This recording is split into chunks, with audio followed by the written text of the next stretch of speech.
Hello po, magandang gabi. So gusto ko lang i-share sa inyo itong care package na dumating galing kay Acer. So collaboration siya with SB19. Nakikita niyo rito. So tara, open natin. Kasi gusto ko lang i-share kasi maganda yung laman niya. Alright, so sino mga fan ng SB19 dyan? So we have the Acer Pure X SB19. Tapos meron tayo dito sticker siya actually. Yan o. Diba? Tapos, meron mga pwede kang magsulat. Pero may mga stickers dito. I cannot say na 18 ako, pero I definitely appreciate yung mga kanta ng SB19. May mga kanta nila na gusto ko. 'Di ba? So, ayan. And then, meron pa tayong mga photo card here. Ayan.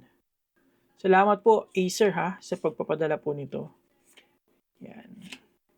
I would say, kung pipili ako sa kanila, ang paborito ko, it's either si Josh or si Justin. Kasi, feeling ko sila yung medyo may pagka, ano talaga Korean eh. Pero, naangasan ako sa boses ni Ken, yung lalim ng boses niya. And of course, yung charisma ni Stel. Sinabi ko, hindi ako 18, pero ano yun, no? Marami na banggit eh, di ba? Pero ayun, may mga photo card. And finally, we have, ano ba to? Oh, ayos. Yun, nandito pala sa picture, yung dead giveaway. may tayo dito, fan. So, while we're at it, open na rin natin since nandito naman na tayo. By the way, Acer, maraming salamat pala dun sa mga binigay nyo sa amin na Acer Pure na electric fan. Kasi, actually, honestly, recently lang namin inopen and sobrang natuwa kami kasi malakas pala siya and tahimik. So, ito, pakita ko yung video nung fan na yun. Ito yung sinasabi kong Acer Pure na electric fan. Maganda siya kasi malakas yung hangin niya. Nung una akala ko hindi malakas kasi maliit lang yung niya, 'di ba? Tapos tahimik lang din pala siya. And then may remote din siya. Ayan, so convenient gamitin. Meron din siyang timer and everything. Tapos meron siyang parang mga iba pang mga modes. And yan, nagustuhan namin ni Mrs. Share ko lang din. Lalo na tong isang to, 'di ba, Gia? Yeah. Alright, so unbox na natin yung Acer Pure Cozy HF1 foldable high-speed cooling fan. Okay, so in collaboration with SB19. So ito yung mga features niya. Makikita nyo dito sa gilid. Maganda siya kasi na adjust yung niya, yung ulo niya up to 180 degrees. Okay, tapos may din siya, cold compress or yung cooling dito sa gitna. And then ito yung kanyang specifications. So tara, open na natin. Okay? Alright. So upon unboxing, makikita natin dito sa ilalim, meron tayong dalawang paperwork which is for the user manual and for warranty guide. Okay, nabasa ko na to kanina. And then we have a lanyard and of course a USB type A to type C charging cable for charging the fan itself. So tara, silipin na natin. Unahin muna natin yung design. So kung makikita nyo, ganyan lang siya kalaki.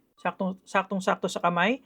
We have the cooling platform here para sa kanyang ice cooling function. Tapos meron tayong display, meron tayong dalawang button, Acer Pure X SB19 na branding here sa baba. And then dito sa kabilang side, meron tayong USB Type-C port for charging. Tapos yung lalagyanan ng lanyard. And then on the other side, meron na naman tayong isa pang lalagyanan ng lanyard. Okay? So, depende sa iyo kung saan mo gustong ikabit. And then at the back, technical specifications lang, yung mga voltages and all that. Okay? Tapos, of course, andito yung ating intake and then yung exhaust papunta sa iyo. Ang unang nagustuhan ko sa design na ito is yung 180-degree rotation. Yan, di ba? So, pwede mo siyang iupo ng ganyan, pwede rin sa kabila, depende sa trip mo. Kaya lang, hindi ko nagustuhan sa design na to, isayang, sana ginawa na nila tong flat para pwede mo siyang itayo ng ganyan. So, mas mataas yung magiging reach niya. Kasi although, pwede siyang ganyan, mas okay pa rin kung pwede mo siyang itayo para mas malapit sa mukha mo. Hindi ba? Isa pa na nagustuhan ko sa design is yung kanyang cooling design here or cooling platform, hindi siya nakadikit sa plastic ng mismong head ng fan. So, pag pinahid mo siya sa sarili mo, sa skin mo, hindi mag-rub itong plastic na to. Ang mag-rub lang is yung aluminum or yung metal part ng fan, which is pretty awesome. Gusto ko rin yung yung screen niya, maliit lang siya. and then meron tayong 2 buttons. Ngayon, tingnan naman natin kung paano siya mag-operate. Pag pinress mo to, mag-on na siya. Ang unang speed niya is 20. And then, pag pinress mo again, increment siya ng 20. So, 20, 40, 60, 80, and 100. Now, pag binalik mo, mag-off siya. Tapos, pagka pinress mo naman siya, ganyan, 20, and then pinress and hold mo siya, lilipat siya or mag-increase siya increments of 1. And then, kung gusto mo naman pababain in increments of 1, ito naman kabilang pipindutin mo. So, hanggang 1% naman, or speed number 1 naman ang kaya niya. So, ganito yung ingay niya. Pag number 1 lang siya, malakas pa rin naman yung hangin, pero tahimik yung kanyang fan. So, tatahimik muna ako para marinig nyo yung speed niya or yung fan noise niya at 1 or level 1. And then, at level 100 naman,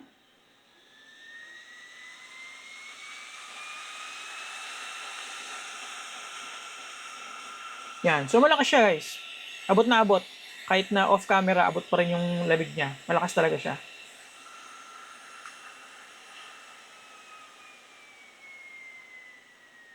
Okay?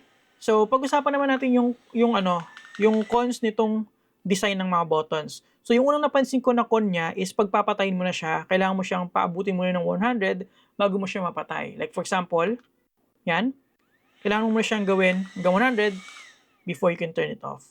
Another thing na nakita ko dito is hindi mo siya masyadong ma-fine-tune ng dahan-dahan kasi kailangan mo siyang i-hold, di ba? So, kung gusto mo siya i-fine-tune, kailangan mo mabilis na yung hindi mo siya compared sa knob or compared sa pwede mo siyang pindutin isa-isa, mas mas mahirap siya i-fine tune. Para lang sa mga OC 'yon, 'di ba? Kung di ka naman OC, pwede mo naman 20, 40, 60, 80, okay na 'yon. 'Di ba? So, yun lang. Hindi mo siya ma-fine tune ng saktong-sakto sa gusto mo. Tapos, ngayon, pag gusto mo naman i-turn on yung cooling function niya, kailangan naka-on yung fan kasi hindi mo siya mato-turn on. Kailangan mo na siyang i-on, tapos, i-press mo na to. Kahit isa lang, kahit di mo na i-hold. Okay? Tapos, pwede mo siyang paganahin yung cooling mo kahit na number 1 ka pa lang. So, ngayon, test natin kung hanggang saan yung lamig na kaya niya. Pero sa test ko kanina, kaya niyang paabutin hanggang 14 degrees Celsius. Okay? So, currently, nasa 14. Okay? Ayos. So, malamig talaga siya. Ayun, maramdaman mo, malamig talaga siya. So, pinaka-safe niya is 14 to 16, 17, ganyan. Kayang-kaya. Alright, so, that's basically it. Hindi ko natetest yung battery life kasi gusto ko lang naman i-share sa inyo ito.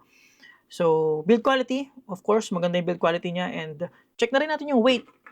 Kasi yung battery life, pwede ko naman i-share sa post na lang sa future kasi hindi ko naman matetest yan agad-agad ngayon, di ba?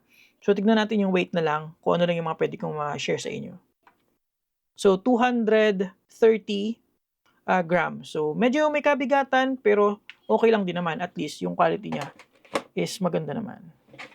So, yun lang. This is the Acer Pure Cozy HF1 portable, foldable, high-speed fan. Of course, from Acer. So, yun lang guys. Thank you for watching and subscribe if you appreciate this video. Have a great day guys. You're awesome.